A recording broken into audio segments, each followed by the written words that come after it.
भारतीय मामले 1973 में सर्वोच्च न्यायालय ने क्या निर्णय दिया था, बताओ जी। संसद को मौलिक अधिकारों सहित संविधान के किसी भी भाग में संशोधन करने की असीमित शक्ति है, आप कहेंगे नहीं जी। संसद संविधान में संशोधन कर सकती है। तो संसद संविधान में देखो, संविधान को कभी भी बदला जा सकता है, यानी कि उसमें कभी भी संशोधन हो सकते हैं। लेकिन एक क्या बात है कि उसका जो मूल ढांचा है, जो बेसिक स्ट्रक्चर है और जो आपका एसेंशियल फीचर्स हैं, जो उनकी बातें उसमें की गई हैं, उनको आप नहीं बदल सकते हैं। ये बात आपको पता होनी चाहिए। ठीक है जी, कोई दिक्कत, कोई परेशानी, कोई दिक्कत नहीं है। जब राज्यसभा के सभापति का पद रिक्त हो तो उसके कर्तव्यों का पालन निम्नलिखित में से किसके द्वारा किया जाएगा। यानी कि जब आपका सभापति कौन होते हैं, उपराष्ट्रपति होते हैं, और उपराष्ट्रपति बैठे हुए नहीं है, तब आपका राज्यसभा के उपाध्यक्ष यानी कि उपसभापति करेंगे। कौन करेंगे, डिप्टी चेयरमैन करते हैं, डिप्टी चेयरमैन। ठीक है, ये बात आपको पता होनी चाहिए, कॉमन क्वेश्चन है, आज को पढ़ने हैं। आज आपका हिस्ट्री का रिवीजन रहेगा, औरंगजेब और दारा सिकोह का एक बार उसको पढ़ेंगे। ठीक है, आगे आएंगे। इनमें से किसे शाहजहां ने शाह बुलंद इकबाल की पदवी दी थी, शाह बुलंद इकबाल। दारा शिकोह, शाह सूजा, औरंगजेब या फिर मुराद।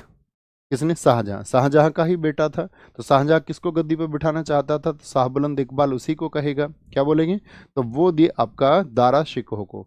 दारा शिकोह बहुत इंपॉर्टेंट है। ठीक है, दारा शिकोह, इसको मुझे बताओ, एक इतिहासकार था लैनपूल, लैनपूल जिसने मुगलों का इतिहास लिखा है, लैनपूल ने इसको कहा था लघु अकबर। क्या कह दिया था, छोटा अकबर इसको कह दिया था, लघु अकबर।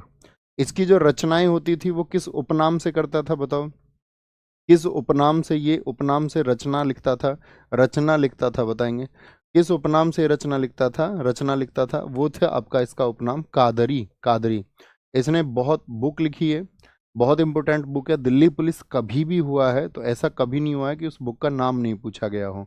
तो बताइए जी बॉस एक बार, क्या बोलेंगे, इसकी जो बुक का नाम है, बुक का नाम है मज्म उल बहरीन। क्या बोलोगे, मज्म उल बहरीन, मज्म उल बहरीन।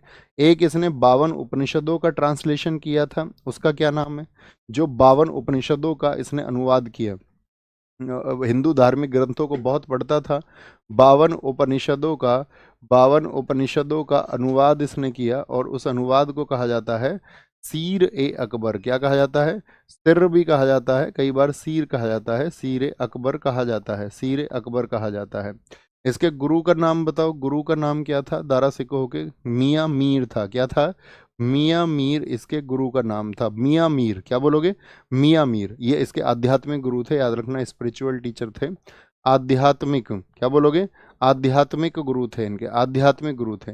मुझे बताओ दारा शिकोह का तोपची जो बहुत चर्चित रहा था, उसका क्या नाम है, दारा शिकोह का जो साथी तोपची था। क्या बोलेंगे, हालांकि युद्ध तो बेचारा इसको नहीं जिता पाया, तो तोपची कौन था आपका, मनुची था, मनुची, मनुची था।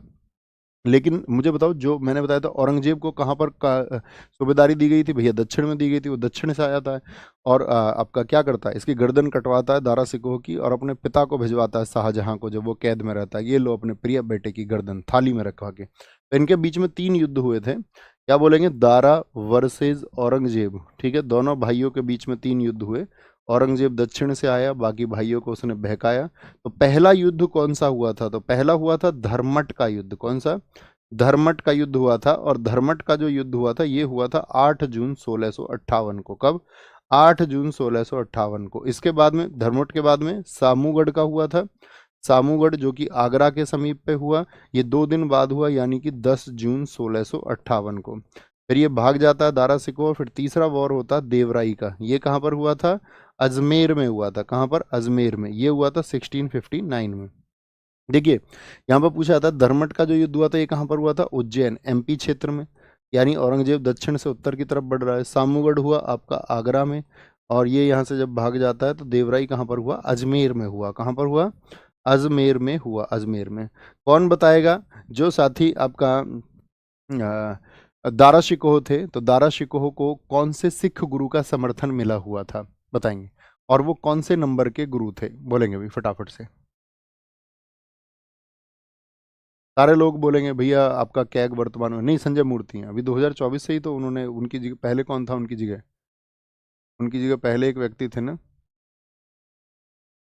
क्या नाम था उनका यार, संजय मूर्ति से पहले मुर्मू, मुर्मू थे, मुर्मू थे, मुर्मू। आगे आएंगे। चलो भाई, सारे लोग बोलेंगे, सारे लोग बोलेंगे, क्या बोलेंगे? आपका देवराई 1659 सबका आंसर। गुरु हर राय, अर्जुन देव नहीं यार, अर्जुन देव नहीं। अर्जुन देव कैसे हो जाएंगे? अर्जुन देव कैसे हो जाएंगे? गुरु हर राय छठे गुरु थे, छठे गुरु थे गुरु हर राय। लिखो एक बार। गुरु तेग बहादुर जी गलत बात है, लिखो छठे गुरु थे, छठे गुरु थे। बहुत सही, बहुत शानदार। नहीं बच्चे, कैग नहीं, वो सीजीए हैं।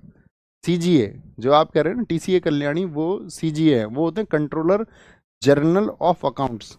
Controller general of account, CGA. अगर मैं बात कर रहा था अभी कैग की, कंट्रोलर एंड ऑडिटर जनरल की, तो कैग और सीजीए दोनों अलग पद हैं।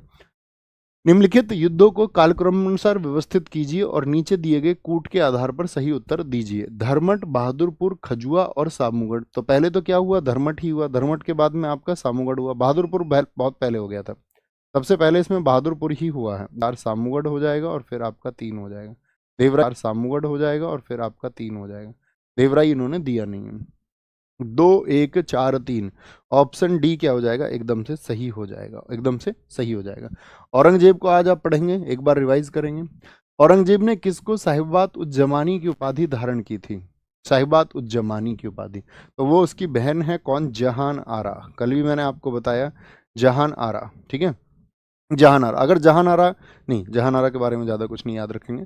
आपको याद रखना, एक औरंगजेब की बेटी थी, औरंगजेब की बेटी, ये तो बहन होगी। औरंगजेब की बेटी जेबुन निशा, क्या बोलोगे? जेबुन निशा। जेबुन निशा ने क्या किया था? तो जेबुन निशा ने किया था बैतूल पुस्तकालय का निर्माण। ये बहुत पूछा जाता है, बैतूल पुस्तकालय का निर्माण किसने किया था? डीएसएसबी तो बहुत पूछता है इस क्वेश्चन को। डीएसएसबी के द्वारा बैतूल पुस्तकालय की स्थापना किसके द्वारा? जेबुन निशा के द्वारा। इसकी पत्नी का नाम बताओ। पत्नी का क्या नाम है? पत्नी का नाम है दिलरास बानो बेगम। क्या उपाधि दे दी थी इसने इसको? दिलरास बानो बेगम को औरंगजेब ने, तो औरंगजेब ने दिलरास बानो बेगम को कहा था रबिया उद दुर्रानी। क्या बोलोगे? रबिया उद दुर्रानी। रबिया और दुर्रानी, इसकी याद में क्या बनाया? रबिया और दुर्रानी की याद में इसने बनवाया आपका क्या बोलते हैं उसको? बीबी का मकबरा। क्या बोलते हैं? बीबी का मकबरा। बीबी का मकबरा, जिसको दक्षिण का ताजमहल कहा जाता है। क्या बोलते हैं? तो क्या बोलेंगे? ताज ऑफ साउथ उसको कहा जाता है, या ताजमहल की गंदी नकल भी उसको कहा जाता है। ताज ऑफ साउथ कहा जाता है, ताज ऑफ साउथ, ठीक है। आपको पता होना चाहिए औरंगजेब ने बहुत सारी रोक लगाई थी। मुझे किसी एक नाम को लिख करके आप बताइए कि औरंगजेब ने जो रोक लगाई थी वो किस पर लगाई थी? ठीक है सर, वॉइस नहीं आ रही है भैया, आवाज़ नहीं आ रही है क्या? थम्स अप करके बताएं, यस और नो लिखें। अभी आवाज़ साफ नहीं है क्या? कुछ साथी कह रहे हैं कि भैया आवाज़ साफ नहीं आ रही है, आवाज़ साफ नहीं आ रही है, क्या बोलेंगे? तो बीबी का मकबरा। और याद रखना, इसने साथी आपका क्या किया था इसको? इसका जो बेटा था आजम शाह द्वारा, आजम शाह ने एक जिद की थी, आजम शाह द्वारा इसको बनवाया गया, आजम शाह द्वारा। ये है कहाँ पर बीबी का मकबरा? तो अभी बोलेंगे आप, आपका ये है जी औरंगाबाद, महाराष्ट्र में। और औरंगाबाद का नाम बदल के अब क्या कर दिया गया है? औरंगाबाद का नाम, सब लोगों का आंसर आए। महाराष्ट्र में जो औरंगाबाद है उसका नाम बदल करके क्या किया गया? ऑल क्लियर सही है जी, आवाज एकदम से आ रहा है, क्लीन है भैया, बहुत बढ़िया, बहुत सही। भैया म्यूजिक पर उसने रोक लगा दी थी आपका, और पेंटिंग पर, झरोका दर्शन पर उसने रोक लगा दी थी, तुलादान पर रोक लगा दी थी। मुझे बताओ एक बार, औरंगजेब की सेना में कितने प्रतिशत आपका जो साथी हिंदू सेनापति थे? सब लोग आंसर करें। भैया संभाजी नगर इसका नाम कर दिया गया, बहुत बढ़िया। किन के नाम पर किया गया? छत्रपति संभाजी महाराज जी के नाम पर किया गया, ठीक है। कहाँ पर है ये? आपका महाराष्ट्र में स्थित है। क्या बोलेंगे? महाराष्ट्र में। मुझे बताओ औरंगजेब के समय पर जो विद्रोह हुए थे उनमें चर्चित विद्रोह कौन कौन से हैं? जैसे पहला पूछा जाता है जाटों का विद्रोह हुआ, तो वो कब हुआ बताओ जी? जाटों का, रिवॉल्ट ऑफ जाट्स, जाटों ने विद्रोह किया औरंगजेब के खिलाफ, लड़ी ये कौम, तो क्या बोलेंगे? 1669 में, 1669 में। सिखों की बात करेंगे, सिख कब भिड़े थे? तो सिखों की बात करेंगे आपका 1675 में। सतनामियों की बात करेंगे, सतनामियों की बात करेंगे जो कि आपका कबीर के अनुयायी थे। सतनामियों का जो विद्रोह है 1672 में हुआ था। ये 3 विद्रोह हैं जो बहुत पूछे जाते हैं, क्या बोलेंगे? बहुत पूछे जाते हैं। औरंगजेब का राज्याभिषेक 2 बार हुआ था, आपको पता होना चाहिए। एक तो जब वो दिल्ली पहुंचा था उसके बाद में, और एक आपका सामूगढ़ के जीत के बाद में, ठीक है। 2 बार उसका राज्याभिषेक हुआ था। आगे, औरंगजेब की 1707 ईस्वी में मृत्यु होने के बाद सत्ता किसने संभाली थी? एक आप मुझे बताएं, औरंगजेब का प्रमुख दीवान कौन था? क्या बोलोगे? औरंगजेब का प्रमुख दीवान, औरंगजेब का प्रमुख दीवान, प्रमुख दीवान कौन था? तो औरंगजेब का प्रमुख दीवान था आपका अशद खान। क्या बोलोगे? अशद खान था भैया, अशद खान, अशद खान। ठीक है। औरंगजेब की 1707 ईस्वी में मृत्यु होने के बाद सत्ता किसने संभाली थी? तो बहादुर शाह प्रथम था, बहादुर शाह प्रथम, जिसको साथी और क्या कहा जाता है? शाह ए बेखबर, या इसको मुअज्जम भी कहा जाता है। क्या बोले हैं? शाह बेखबर। इसको कुछ पता ही नहीं था, क्या बोलेंगे? इसको भैया मुअज्जम भी कहते हैं, मुअज्जम, मुअज्जम, मुअज्जम भी इसको कहा जाता है। ठीक है। जादर शाह को क्या कहा जाता है? ये भी गद्दी पे बैठा था, लंपट मूर्ख। क्या बोलोगे? लंपट मूर्ख इसको भी कहा जाता है, लंपट मूर्ख। आप मुझे बताओ, लंपट मूर्ख देखो, औरंगजेब की डेथ किस वर्ष हुई थी? 1707 में। 1707 से 1712 तक कौन रहा था? आपका बहादुर शाह प्रथम रहा था। और 1712 से 1713 कौन रहा था आपका? 1712 से 1713 वो रहा था आपका जहादर शाह। जहादर शाह ये कब रहा था? 1712 से 1713। ठीक है। बहादुर शाह रहा था 1707 से 1712। अब हम बात कर रहे हैं फर्रुखशियर का शासनकाल। आप मुझे बताओ, फर्रुखशियर कब से कब तक रहा था? इनके शासनकाल पूछ ले जाते हैं। फर्रुखशियर ये साथी आपका 1713 से 1719 रहा। ठीक है। बिल्कुल बेसिक फैक्ट्स बताने की जरूरत तो नहीं है ना दोस्त, एक बार नो लिख के एनर्जी मुझ तक भेजें। फर्रुखशियर हो गया। रंगीला बताओ, मोहम्मद शाह रंगीला जो था, रंगीला। अगर आप भी अभी भी आप बेसिक के चक्कर में हो कि भैया हम बिल्कुल, कोई कोई बच्चा रहता बेसिक से पढ़ा हो जी, उसका भी परीक्षा नहीं है, वो तुम्हारी राख को खराब करने आया है, ये समझो। ठीक है। पेपर से 10 दिन पहले बेसिक का कोई अर्थ बनता नहीं है। बोलेंगे कोई दिक्कत, कोई परेशानी? और इतने वर्षों से मैं तो आपसे लगातार कहता रहा है ना, पिछले साल से ही कह रहा था। नायक किया था, कौन से मंथ में किया था हमने नायक बताओ? दिल्ली पुलिस यकीन बैच में बोल बोल के किया, वहां पर लगातार बोला, यूट्यूब पे लगातार बोला, अलग से वीडियोस बनाई कि भैया नायक करके बैठ जाओ। कितने लोग थे जिन्होंने नायक किया? बोलेंगे भी फटाफट से, बोलेंगे भी फटाफट से, बोलेंगे। नहीं आएगी डेट, ऐसा नहीं आएगा दोस्त। चलो, कितने लोग कर चुके? यस लिख के बताना। ठीक है। अभी क्योंकि दोस्त परीक्षा के समय पर तो चीजों को समाप्त करना पड़ता है। मई में ये भी पता बताओ, मई टू जून। उत्तरवर्ती मुगल यानी कि जो बाद के मुगल शासक हैं, आज आपको उनका होमवर्क देंगे कि आप उनको एक बार पढ़ लेंगे। किसके शासन काल में ऐसा हुआ था? हिजड़ों तथा महिलाओं के एक वर्ग का प्रभुत्व था वहां पर, वो शासन उन्हीं के अधीन में आ गया था। तो ये हुआ आपका मोहम्मद शाह रंगीला के टाइम पर, या अहमद शाह के टाइम पर? भैया अहमद शाह के टाइम पर ये हुआ। रंगीला तो क्योंकि साथी आपको पता ही होना चाहिए, जो आपका रंगीला था, रंगीला की बात आपको पता होना चाहिए। रंगीला, इसका मूल नाम बताओ फटाफट से, क्या था? रंगीला का मूल नाम जो था वो रोशन अख्तर था, क्योंकि इसने तो शासन ठीक चलाया था। रोशन अख्तर, हालांकि कमजोर ही रहा, मुगल कमजोर हो गए, लेकिन फिर भी बाकी सबसे, क्योंकि बाकी सबसे इसलिए कहते हैं कि मुगलों पर कंट्रोल हो गया था सैयद बंधुओं का, जो सैयद ब्रदर्स थे। और उन्हीं सैयद बंधुओं का खात्मा किसने किया था? खात्मा किया किसने? आपका रंगीला ने। इसी रोशन अख्तर ने क्या किया था? सैयद जो बंधु थे, सैयद बंधुओं का खात्मा किया था। क्या किया था? सैयद बंधुओं का खात्मा किसके द्वारा किया गया? इसी के द्वारा किया गया। ठीक है। लेकिन इसके समय पर फेलियर्स क्या रहे? एक तो ईरान का जो नेपोलियन था आपका नादिर शाह, उसका आक्रमण हुआ रंगीला के टाइम पर। किसका? नादिर शाह का आक्रमण। किस वर्ष में आया था नादिर शाह बताओ?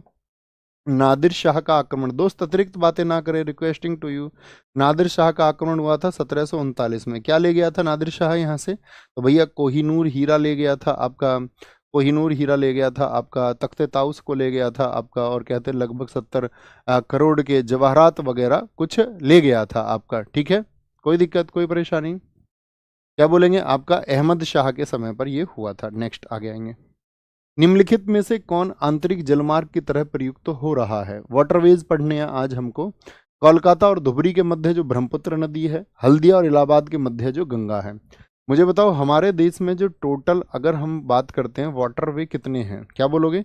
कुल जलमार्ग हमारे देश में कितने हैं? कुल जलमार्ग, तो कुल जलमार्ग की जो संख्या है अभी रिसेंट में बढ़ गई होगी, तो आपको पता होगा कुल जलमार्ग 111 हैं। 111। आपसे पूछे राष्ट्रीय राष्ट्रीय जलमार्ग प्राधिकरण कब बना था? नेशनल वाटरवे अथॉरिटी, राष्ट्रीय जलमार्ग प्राधिकरण की स्थापना कब हुई थी? तो इसकी स्थापना हुई थी आपका 1986 में। कब? 1986 में। क्या बोलोगे? 1986 में। क्या आप मुझे बता सकते हैं केंद्रीय जल परिवहन निगम कहाँ पर स्थित है? केंद्रीय जल परिवहन निगम कहाँ पर स्थित है? केंद्रीय जल परिवहन निगम बताएं जी। जल परिवहन निगम, बार बार रिपीट होने वाला क्वेश्चन है, ये कहाँ पर स्थित है? तो आप कहेंगे भैया कोलकाता में स्थित है। कहाँ पर है? कोलकाता में स्थित है। फिर नोएडा में क्या है? नोएडा में है आपका साथी अंतर्देशीय जल निगम। क्या बोलोगे? अंतर्देशीय, अंतर्देशीय जल निगम कहाँ पर है? अंतर्देशीय जल निगम जो है वो साथी आपका नोएडा में स्थित है। नोएडा में स्थित है। इसका फोटो हमने लगाया था, ध्यान से देखना। देखो सबसे इंपॉर्टेंट पहला वाला पूछा जाता है, इसको बोलेंगे NW1। NW1 का मतलब क्या है? National waterway. जैसे नेशनल हाईवे होता है NH1, वो तो सड़क पर हो गया, ये है NW। तो क्या बोलेंगे? नेशनल वाटरवे 1 जो है ये किससे किसको जोड़ता है? तो याद रखना हल्दिया से इलाहाबाद को जोड़ता है, इन इन राज्यों से होकर के। NW3 लिखा हुआ है, NW4 लिखा हुआ है, NW10 लिखा हुआ है आपका। ये कुछ इंपॉर्टेंट नेशनल वाटरवे हैं। जैसे ये पूछा जाता है सौवा वाटरवे जो था, सौवा जो साथी जलमार्ग था वो किस नदी पर था? तो आप कहेंगे भैया वो तापी नदी पर था। किस पर था? तापी नदी पर था। तो ये इंपॉर्टेंट वाटरवेज हैं। जनजाति की बात करते हैं, निम्नलिखित में से कौन सा एक युग्म या जनजाति राज्य सही सुमेलित नहीं है? यानी वो जनजाति वहां पर क्या बोलेंगे? निवास नहीं करती है, निवास नहीं करती है। बोलेंगे भाई फटाफट से, सारे लोग आंसर करेंगे। बहुत ठीक आंसर है रणवीर जी। अभिषेक बहुत सही आंसर। रिचू एकदम ठीक आंसर है। तो थारू उत्तर प्रदेश की है और बुक्सा कहाँ की है? बुक्सा केरल की नहीं है, बुक्सा उत्तराखंड की है। कहाँ की है? बुक्सा उत्तराखंड की एक जनजाति है। एकदम से सही आंसर हो जाएगा। मुंडा झारखंड की है, गद्दी हिमाचल प्रदेश की है। नागा, नागा जनजाति बताओ कहाँ की है? जहां पर साथी कुकी भी निवास करते हैं, कुकी, कुकी भी निवास करते हैं। पेते कहाँ की है? पेते मैतई जनजाति है। यहाँ पर अभी बहुत संघर्ष देखने को मिला था मणिपुर में। मणिपुर में कोई नहीं गया था उस स्टेट में उसको संभालने के लिए, उस स्टेट को, और सरकारों ने उसको जलने दिया था। क्या बोलेंगे? लिम्बूस, लिम्बूस कहाँ की है बताएंगे?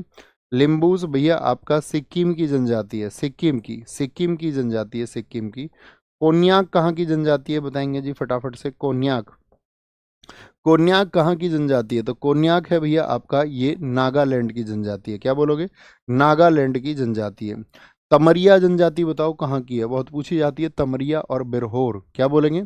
तमरिया और बिरहोर कहाँ की जनजाति है? तमरिया और बिरहोर कहाँ की जनजाति है? तमरिया पूछे आपसे, बिरहोर पूछ ले आपसे, बिरहोर पूछ ले, और यहाँ पे संथाल भी है, संथाल जनजाति रहती है।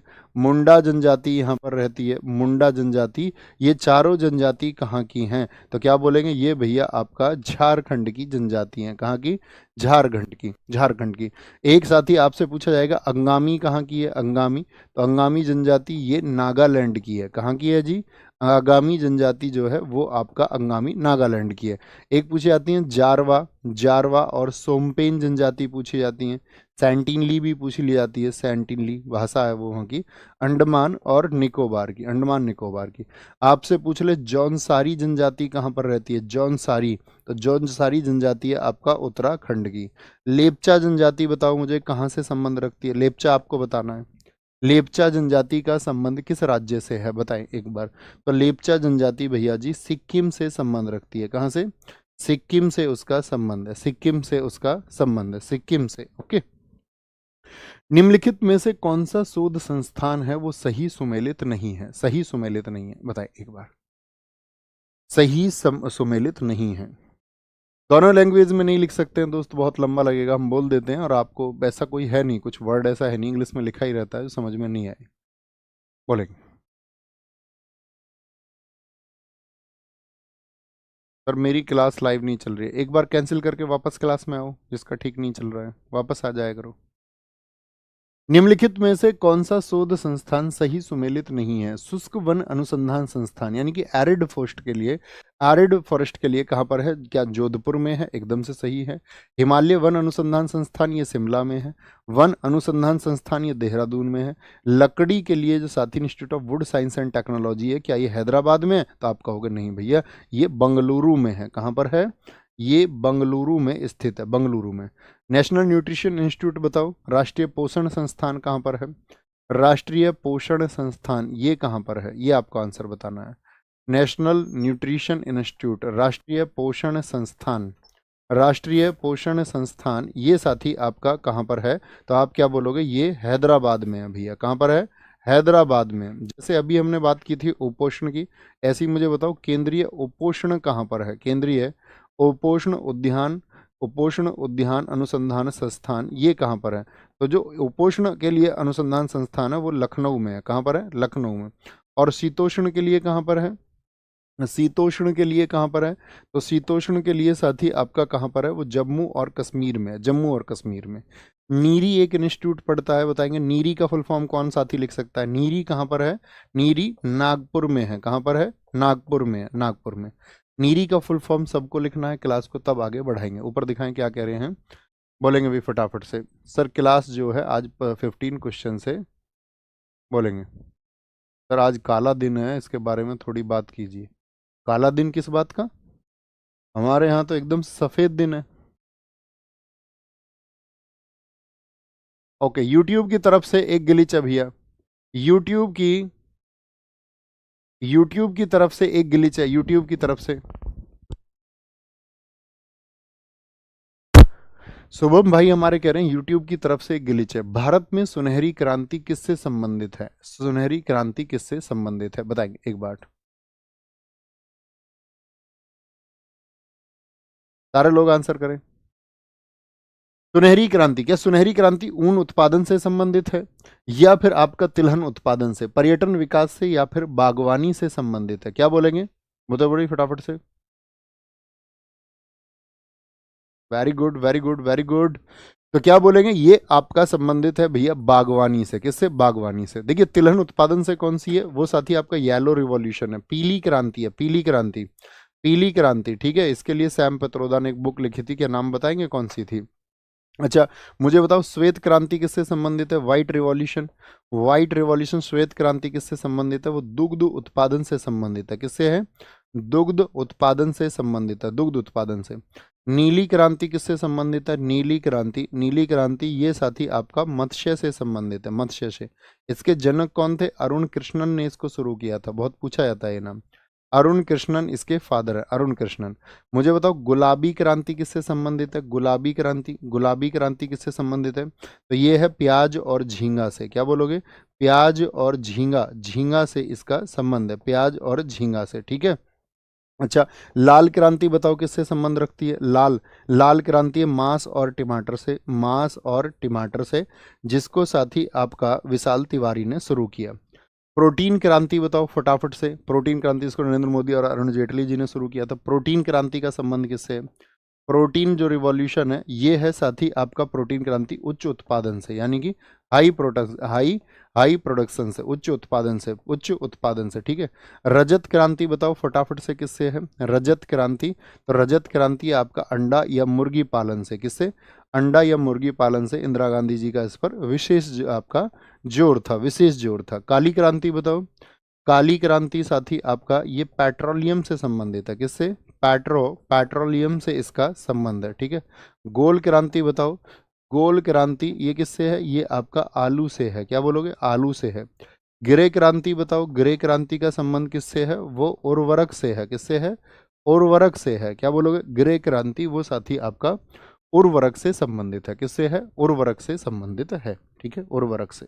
नेक्स्ट, निम्नलिखित घटनाओं पर विचार कीजिए और उनका कालक्रमानुसार व्यवस्थित कीजिए। कालक्रमानुसार। सारे लोगों का आंसर आए, बहुत जबरदस्त। गोल मटोल भैया आलू से है। ठीक है, देसी ब्लॉगर एकदम फिट है, एकदम फिट है।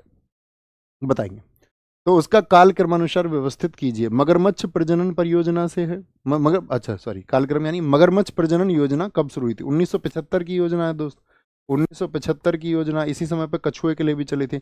हाथी परियोजना 1992। मुझे हाथी दिवस कौन लोग बता सकते हैं, कब मनाया जाता है हाथी दिवस? प्रोजेक्ट टाइगर 1 अप्रैल 1973 को शुरू हुआ था। वन महोत्सव जो शुरू हुआ साथी वो 1950 से शुरू हुआ, 1950 से। तो क्या बन जाएगा? 4132, 4132 बन जाएगा। 4132 नहीं सॉरी, 4, हाँ ये तो बनेगा, 4 हो गया, सॉरी 1973 पहले आएगा ना इससे। 4312 बन जाएगा, 4312, यानी कि ऑप्शन ए एकदम से सही हो जाएगा। मुझे बताओ जो राइनो होता है, गैंडा के संरक्षण के लिए कब प्रोग्राम चला था? गैंडा संरक्षण प्रोग्राम कब चला था? तो गैंडे के संरक्षण के लिए चला था आपका 1987 में। वल्चर के लिए, गिद्ध संरक्षण के लिए प्रोग्राम कब से चला था? गिद्ध संरक्षण के लिए बताएंगे भी फटाफट से। गिद्ध संरक्षण के लिए, गिद्ध संरक्षण के लिए, तो गिद्ध के लिए कंजर्वेशन के लिए प्रोग्राम चला था 2006 से। हिम तेंदुआ, हिम तेंदुआ बताएंगे जी फटाफट से।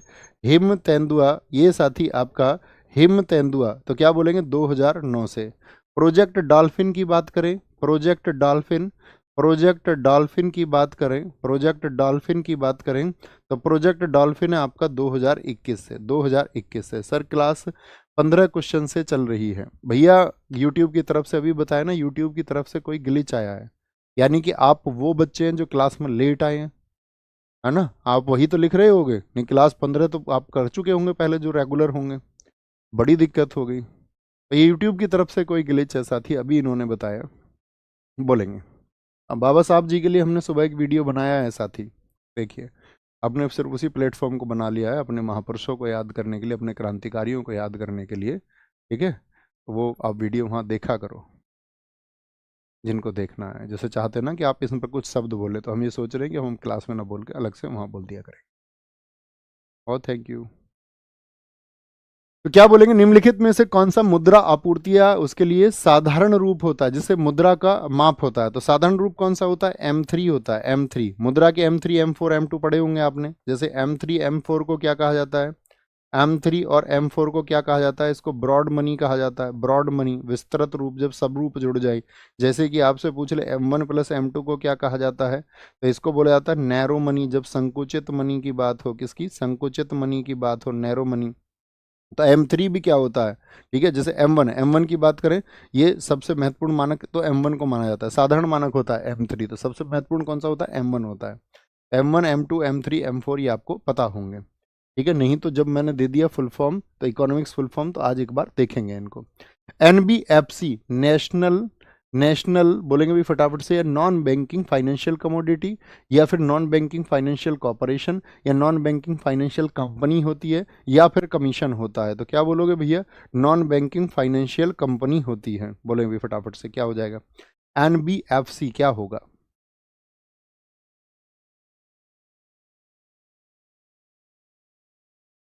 बहुत बढ़िया।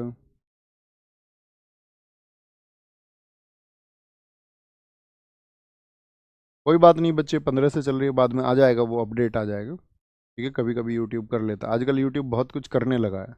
अब जैसे पहले हम क्वेश्चन पूछते थे तो कमेंट सेक्शन में तुरंत आंसर दिखता था, अब वो उसको लेट दिखाता है। बहुत बढ़िया।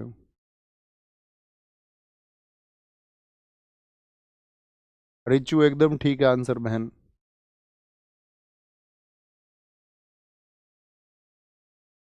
अब बताइए, मैंने क्वेश्चन कितनी देर का पूछा, अभी तक आंसर नहीं आए?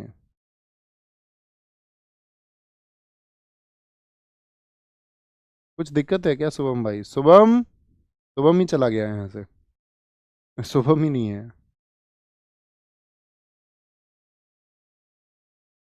बोलेंगे जी भैया, सी नॉन बैंकिंग फाइनेंशियल कंपनी होती है, सी एकदम से सही हो जाएगा, ठीक है? एनबीएफसी एक्ट कब आया था पूछा जाता है, 1956 में आया था, 1956 में आया था।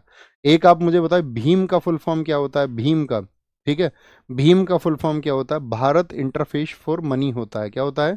Bharat interface, Bharat interface for money होता है, भारत इंटरफेस फॉर मनी होता है आपका, क्या? भीम ऐप होता है, भीम। आरटीजीएस बताओ क्या होता है? आरटीजीएस होता है real time gross settlement, real time, real time gross settlement, gross settlement, ठीक है? ग्रॉस सेटलमेंट होता है, ग्रॉस सेटलमेंट होता है आरटीजीएस। मुझे बताओ साथी, एनईएफटी क्या होता है? NEFT national electronic fund transfer होता है। क्या होता है? National electronic, national electronic fund transfer होता है। क्या होता है? फंड, फंड ट्रांसफर होता है, नेशनल इलेक्ट्रॉनिक फंड ट्रांसफर होता है। एनईएफटी के बाद में मुझे बताओ एनपीसीआई क्या होता है? एनपीसीआई, एनपीसीआई होता है नेशनल पेमेंट कॉरपोरेशन। क्या बोलोगे? National payment, payment corporation of India, national payment cooperation, cooperation of India, ये होता है आपका NPCI.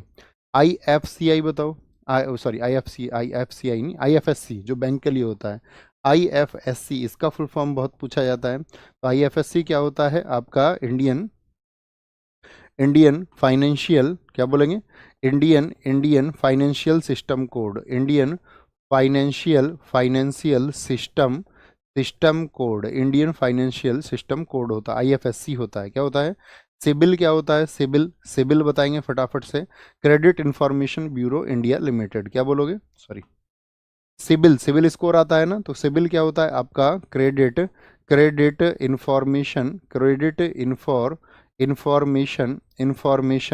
Information bureau India limited. क्या बोलोगे?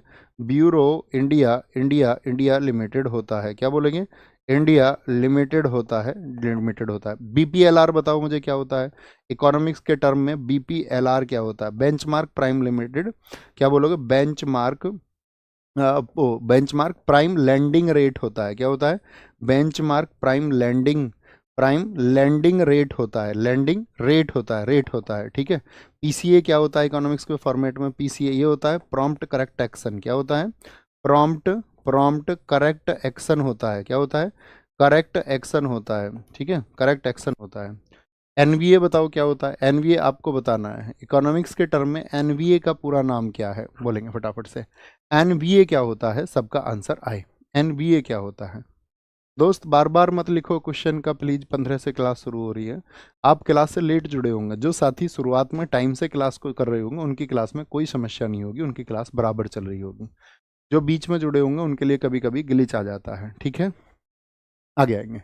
निम्नलिखित में से कौन भारत सरकार की मौद्रिक नीति तैयार करता है? मॉनेटरी पॉलिसी किसके द्वारा तैयार की जाती है? बोलेंगे मॉनेटरी पॉलिसी प्रधानमंत्री के द्वारा, आरबीआई के गवर्नर के द्वारा।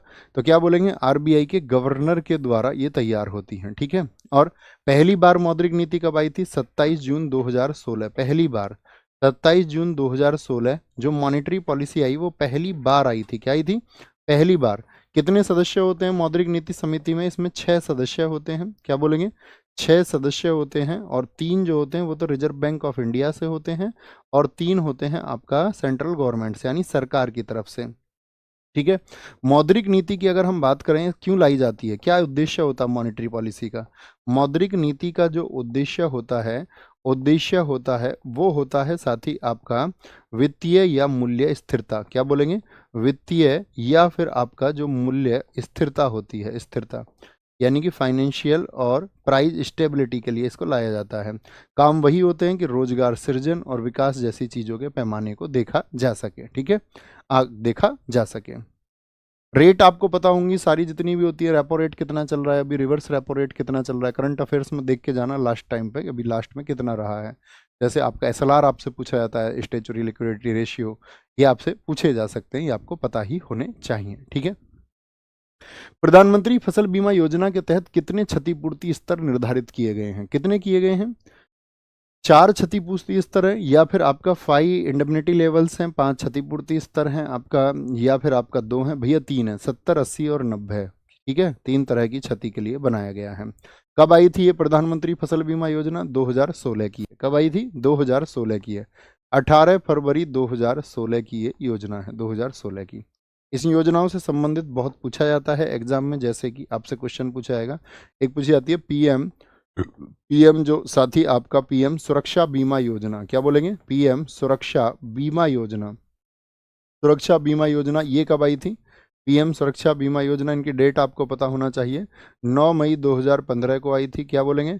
9 मई 2015 को आई थी। इसमें कितना प्रीमियम जाता था?